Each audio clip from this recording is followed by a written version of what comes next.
Hi guys, welcome to iDream. నేను మీ Chanakya. And last time investment విషయాల్లో కూడా మనము కొన్ని సక్సెస్ స్టోరీస్ అనేది కూడా తెలుసుకున్నాము. మరి ఈరోజు ఇంకొక సక్సెస్ స్టోరీ అనేది కూడా తెలుసుకుందాము. మరి ఆ సక్సెస్ స్టోరీ గురించి మనకు చెప్పడానికి కూడా వచ్చేసారు విజయకర్ణ గారు, personal financial adviser. Last time పెట్టిన మనం వీడియో ఏదైతే ఉందో, సో దానికి మంచి రెస్పాన్స్ అనేది కూడా వచ్చింది. ఈరోజు ఆయన ఎలాంటి సక్సెస్ స్టోరీ చెప్తారనేది కూడా విందాం. Hi sir. హలో అండి. ఎవ్రీ వీక్ మనం ఒక సక్సెస్ స్టోరీ అనేది తెలుసుకుంటూ ఉన్నాం. యాహ్! సో మరి లాస్ట్ టైం మంత్లీ ఇన్కమ్ దాని గురించి చేశాం. గాట్ అనే గుడ్ రెస్పాన్స్. యాహ్! అండ్ ఈరోజు ఎలాంటి సక్సెస్ స్టోరీ అనేది చెప్పబోతున్నారు? షూర్ అండి. మనం ప్రతిసారి ఎక్కువ నెంబర్స్ అంటున్నారు కదా! అంటే కొంతమంది వ్యూవర్స్ ఎట్లా ఫీల్ అవుతున్నారంటే కాల్ చేసిన వాళ్ళు కూడా, సార్ అన్నీ లక్షలలో, కోట్లలో చెప్తున్నారు. చిన్న చిన్నవి కూడా ఏమన్నా పనికొచ్చేటివి అంటే చిన్న చిన్నవి కూడా ఏదన్నా మేము ఎవ్రీడే మేము ఇంప్లాయ్ చేసుకునేటివి ఏదన్నా మేమున్న ప్రజెంట్ ఫినాన్షియల్ సిచ్యువేషన్‌కి ఏదైనా అప్లై చేసుకునేవి కూడా ఏదైనా టాపిక్స్‌లో చూస్ చేసుకొని చెప్పండి అనేసి అంటున్నారు. సో, ఇది రీసెంట్‌గా అయిన ఇన్సిడెంట్ ఏంది అంటే, కొత్తగా జాయిన్ అయిన ఎంప్లాయ్ ఒక లేడీ యంగ్‌స్టర్ అనమాట. 23 ఇయర్స్ ఓల్డ్. ఇంజినీరింగ్ అయిపోయి జాయిన్ అయ్యారు. వాళ్ళ పేరెంట్స్ వచ్చేసి normal background, middle class background వాళ్ళది. సో, గవర్నమెంట్ ఎంప్లాయీస్ బేర్ నార్మల్ అంటే 25,000, 30,000 సేవింగ్స్ చాలా అంతకన్నా ఎక్కువ అయితే ఏముండవు వాళ్ళు అంతే ఉంటుంది. ఓవరాల్ పిక్చర్ చూసుకుంటే అంతే. సో తిను జాబ్ స్టార్ట్ చేసింది 20,000 to 25,000 శాలరీ అట్లాగ వస్తుంది. మిడిల్ క్లాస్ లైఫ్లో వెళ్తుంది. అయితే తను మన దగ్గరకు వచ్చి అడ్వైస్ గురించి ఇదంతా అంత క్లియర్గా తన రిక్వైర్మెంట్స్ ఏంది, మ్యారేజ్ ఇదంతా మాట్లాడమంట. కానీ తనకి ఇమీడియట్ రిక్వైర్మెంట్ ఏంది అంటే బిఫోర్ మ్యారేజ్ వాళ్ళ పేరెంట్స్ని ఫ్లైట్లో తిప్పాలి అనేసి ఒక చిన్న డ్రీమ్ తనకి. Okay. So I felt really happy. So చాలా తక్కువ మందికి ఉంటుంది ఆ హోప్. ఉన్నది తనకి అది ఫుల్ఫిల్ చేసుకోవాలని ఉంది. సో ఆమెది ఎట్లా ఉంది అంటే ఫస్ట్ ఇంటర్నేషనల్ ట్రిప్కి వెళ్ళాలి అనేసి ఉంది. సో ఇంటర్నేషనల్ ట్రిప్కి కొంచెం ఎక్స్పెన్సెస్ ఎక్కువ అవుతున్నాయి. నేనేం చెప్పాను, అట్లీస్ట్ డొమెస్టిక్ది ఫస్ట్ ప్లాన్ చేసుకోండి, ఆఫ్టర్ దట్ కొంచెం టైం తీసుకొని మళ్ళీ ఇంటర్నేషనల్ అట్లా ప్లాన్ చేసుకోండి అనేసి చెప్పాను అనమాట. డొమెస్టిక్ది అయితే తక్కువనే అవుతుంది, మీరు 60,000 70,000లో మీరు ప్లాన్ చేసుకోవచ్చు, కంప్లీట్ ఫ్యామిలీ ఆఫ్ 4 మీరు ప్లాన్ చేసుకోవచ్చు అని చెప్పాను. దానికి మరి ఈక్విటీ ఫండ్స్లలో ఎట్లా ఇన్వెస్ట్ చేస్తాం సార్, ఇన్వెస్ట్ చేయలేం కదా మనం అంటే, కరెక్టే. ఎస్ఐపిస్ డెట్ ఫండ్లో కూడా చేసుకోవచ్చు, అది ఎవరు కన్సిడర్ చేయట్లేదు ఆప్షన్. ఎస్ఐపిస్ డెట్ ఫండ్స్లో ఓకే. ఈక్విటీ ఫండ్స్ వద్దు మనకి. మీ requirement short term 6 months less than 1 year అనుకుందాం ఫర్ సపోజ్. 1 year లోపు మీకు రిక్వైర్మెంట్ ఉంది, అబ్రాడ్కి కాదు, డొమెస్టిక్లో ట్రావెల్ వెకేషన్కి వెళ్ళాలి, లెస్ దాన్ 1 lakh లేకపోతే 50,000 నుంచి 1 lakh వరకు ఎక్స్పెన్సెస్ అవుతున్నాయి. సో దానికి మీరు సేవ్ చేసుకోవాలి. ఇక్కడ మీకు రిటర్న్స్ ఇంపార్టెంట్ కాదు, సేవింగ్ ఇంపార్టెంట్. అంటే మనం ఎక్కువ పర్సంటేజ్ ఆఫ్ రిటర్న్స్ వస్తున్నాయి అనేది కాదు. ఎస్ఐపి పెట్టుకుంటే మనకు సిస్టమేటిక్గా ఎవ్రీ మంత్ వెళ్ళిపోతుంటుంది. 6 monthsకి ఒక కార్పస్ అనేది బిల్డ్ అవుతుంది.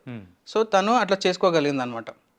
6 months ఎవ్రీ మంత్ తనకి 25,000 వరకు అట్లా శాలరీ వస్తుంది కదా, 20 to 25 అట్లా వస్తుంది. ఒక 15,000 ఇట్లా సేవ్ చేసుకుంటా 6 monthsకి ఇట్లా ప్లాన్ చేసుకోండి, దాని నుంచి డెఫినెట్గా వెళ్ళొచ్చు అనేసి నేను సజెస్ట్ చేశాను. They have implemented it. Debt ఫండ్స్లో విత్ లో రిస్క్ ఉన్న ఫండ్స్లలో వాళ్ళు ఎస్ఐపిస్ చేసుకున్నారు, దాన్ని వాళ్ళు వెకేషన్కి యూజ్ చేసుకున్నారు అన్నమాట. ఓకే. సో ఇది చాలా చిన్న విషయం యాక్చువల్గా. 50,000 నుంచి 1 lakh ప్లానింగ్ అనేది చాలా చిన్న విషయం, కానీ లైఫ్లో చాలా పెద్ద ఇంపాక్ట్ అనమాట వాళ్ళకి. సో రేపు పొద్దున మ్యారేజ్ అయిపోయాక ఇదే వాళ్ళకి కుదరకపోవచ్చు తనకి. ఆ యంగ్స్టర్ ఎవరైతే ఉన్నారో లేడీకి, తనకి కుదరకపోవచ్చు, కానీ అమౌంట్ చిన్నదైనా కానీ వాళ్ళ లైఫ్లో ఒక పెద్ద మెమొరీ అనేది క్రియేట్ చేయగలిగినాం. దీని ద్వారా ఒక ఫైనాన్షియల్ డిసిప్లిన్ అనేది వస్తుంది డెఫినెట్గా.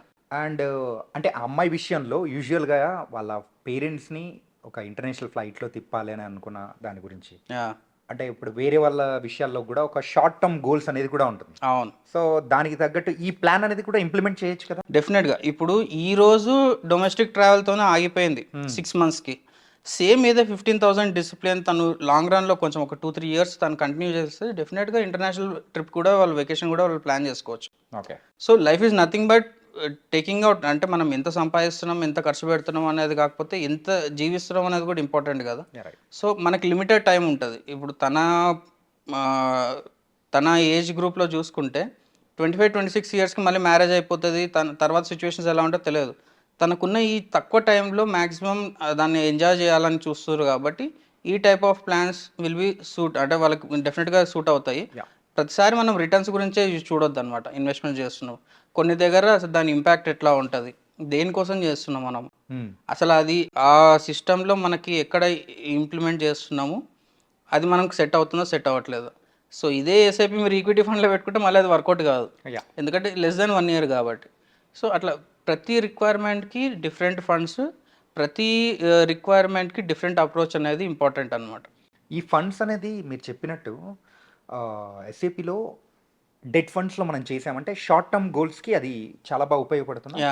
డెఫినెట్గా చాలామంది ఎట్లా యూజ్ చేస్తున్నారు అంటే ఇయర్లీ ప్రీమియమ్స్, హెల్త్ హ్మ్. ఇన్సూరెన్స్ ప్రీమియమ్స్ కానీ, టర్మ్ ఇన్సూరెన్స్ ప్రీమియమ్స్ కానీ, లేకపోతే ఇయర్లీ పేమెంట్స్ ఉంటాయి, ఎవ్రీ ఇయర్కి ఒకసారి పేమెంట్ చేసే ఉంటాయి. యాహ్! వాళ్ళు ఏం చేస్తున్నారు అంటే ఎవ్రీ మంత్ ఎస్ఐపి డెట్ ఫండ్లో పెట్టేసుకుంటున్నారు. హ్మ్. దాని మీద 7-8% అప్రిసియేషన్ వస్తుంది డెఫినెట్గా, హ్మ్. కానీ వాళ్ళు అప్రిసియేషన్ కూడా కన్సిడర్ చేయట్లేదు, జస్ట్ మాకు మనీ పార్క్ అవుతే చాలు అనేసి చూస్తున్నారు. వాళ్ళు డెట్ ఫండ్స్లో పార్క్ చేసుకుంటున్నారు for the period of 12 months. హ్మ్. 12 మంత్స్ అయిపోయేసరికి కార్పస్ 1,00,000 2,00,000 అవుతుంది కదా. అంటే అంటే 5,000 నుంచి 10,000 వరకు వాళ్ళు ఎస్ఐపీస్ ఎవ్రీ మంత్ చేసుకుంటా ఎండ్ ఆఫ్ ద ఇయర్ ఆ అమౌంట్ తీసుకెళ్ళిపోయి ఆ యాన్యువల్ పేమెంట్లు ఎక్కడున్నా అక్కడ కట్టేసుకుంటున్నారు. ఓకే. సో ఇప్పుడు చాలామంది టర్మ్ ఇన్సూరెన్స్ ఎందుకు తీసుకోవట్లేదు అంటే ఇదే రీజన్ చెప్తారు. సార్ 1,00,000, 2,00,000, 3,00,000 ఈ ప్రీమియమ్స్ మేము కట్టలేము, ఎందుకంటే 3,00,000 ఓకే ఓవరాల్గా మేము ఎక్కువ సంపాదిస్తుండొచ్చు ఇన్ ఇయర్, కానీ ఆ మంత్లో 3,00,000 కట్టడం అనేది మాకు రిస్క్ కాదు. అయిపోతుంది. పాసిబుల్ కాదు. ఎవరికైనా సరే మనీ రొటేషన్ అవుతుంటేనే వెళ్తది గానీ, అట్ ఏ టైమ్ 1 మంత్‌లో 3,00,000 గానీ, 2,00,000 గానీ, 1,00,000 గానీ ప్రీమియం కట్టాలి అంటే ఇంపాక్ట్ హెవీగా ఉంటది. హ్మ్. సో, ఆ ఇంపాక్ట్‌ని తక్కువ చేయడానికి ఇట్లా ఈ డెట్ ఫండ్స్‌లో ఎస్ఐపీస్ చేసుకుంటూ వెళ్తే, ఇయర్‌గా మీకు ఇంపాక్ట్ అనేది తక్కువగా ఉంటది. అట్ ద సేమ్ టైమ్ మీకు ఇన్స్యూరెన్స్ గానీ, ఏదైనా short term requirements, vacation planning గానీ, గిఫ్ట్స్ గిఫ్ట్స్ ఇయ్యాలనుకుంటారు చాలామంది ఎవ్రీ ఇయర్ బర్త్‌డేకి గానీ. యానివర్సరీనో లేకపోతే ఎగ్జాక్ట్‌లీ. ఏదైనా సంథింగ్. చిన్న పిల్లలకి వాళ్ళకి బర్త్‌డే హ్మ్. గిఫ్ట్‌లు గానీ, లేకపోతే వేరే ఫ్రెండ్స్‌కి గిఫ్ట్ ఇవ్వడం గానీ, లేకపోతే ఏదైనా పెద్ద అకేషన్ నెక్స్ట్ 1 ఇయర్‌లో ఒక పెద్ద అకేషన్ అవుతుంది, ఫ్యామిలీలో ఫంక్షన్ అవుతుంది. హ్మ్. సో, మీకు మ్యూచువల్ ఫండ్ అనేది ఒక టూల్. దాన్ని మీరు ఎట్లా యూజ్ చేస్తున్నారు, ఎంత ఎఫిషియెంట్‌గా యూజ్ చేసుకుంటున్నారు అనేది డిపెండ్స్ ఆన్ యూ అనమాట. ఓకే. సో, ఇంట్లో పెద్ద ఫంక్షన్ అవుతుంది, 1 ఇయర్‌లో అవుతుందని ఖచ్చితంగా అందరికీ తెలుసు. హ్మ్. దానికి ఎవ్రీ మంత్ ఇప్పటి నుంచే సేవ్ చేసుకుంటూ వెళ్ళాలి అంటే మనకి రిస్క్ లేని రిక్వైర్మెంట్ డెట్ ఫండ్ లాంటిది పెట్టేసుకుంటే that will be sufficient. Okay. ఒకవేళ మనం ఇప్పుడు మిస్ చేసినామంటే లాస్ట్ మినిట్‌లో మళ్ళీ అందరం లోన్స్‌కి వెళ్ళిపోతాం. సో, ఈ డిసిప్లిన్ అనేది చాలా ఇంపార్టెంట్ అనమాట. ఓకే. So, nice sir. మీరు ఈ సక్సెస్ స్టోరీలో మెయిన్‌గా మాకు బాగా అర్థమైంది ఏందంటే కేవలం ఇన్వెస్ట్‌మెంట్స్ అనేది ఆ లాంగ్ టర్మ్ గానో, ఈక్విటీ ఫండ్స్ ప్రకారం చేసుకుంటూ ఎళ్తేనే ఉంటుందేమో అనే ఒక ఐడియా ఉండిందనమాట. యాహ్! కాపోతే ఇలా షార్ట్ టర్మ్ గోల్స్ ప్రకారం డెట్ ఫండ్‌లో ఎస్ఐపి మోడల్‌లో పెట్టేసామంటే అది కూడా మన షార్ట్ టర్మ్ గోల్స్ గాని, దాని ప్రకారం మనం హ్యాపీగా ఉండొచ్చు. డెఫినెట్‌గా. సో, మనం ఒక హ్యాపీ లైఫ్ లీడ్ చేయడానికి ఇలాంటివి కూడా ఉపయోగపడతాయని కూడా చాలా చక్కగా వివరించారు. Thank you. So, thank you so much Vijay గారు. థ్యాంక్ యూ అండి. Thank you so much. Guys మరి షార్ట్ టర్మ్ గోల్స్ ప్రకారం అయితే ఎస్ఐపి మోడల్ అది కూడా డెట్ ఫండ్స్లో పెట్టేసామంటే మనకు కావాల్సిన షార్ట్ టర్మ్ గోల్స్ని హ్యాపీగా రీచ్ చేయొచ్చు అని చెప్పేసి ఇక్కడ విజయ్ గారు సో ఒక సక్సెస్ స్టోరీ ద్వారా కూడా చాలా చక్కగా వివరించారు. మరో ఇంటర్వ్యూతో మళ్ళీ కలుద్దాం. అంతవరకు take care. This is your Chanakya.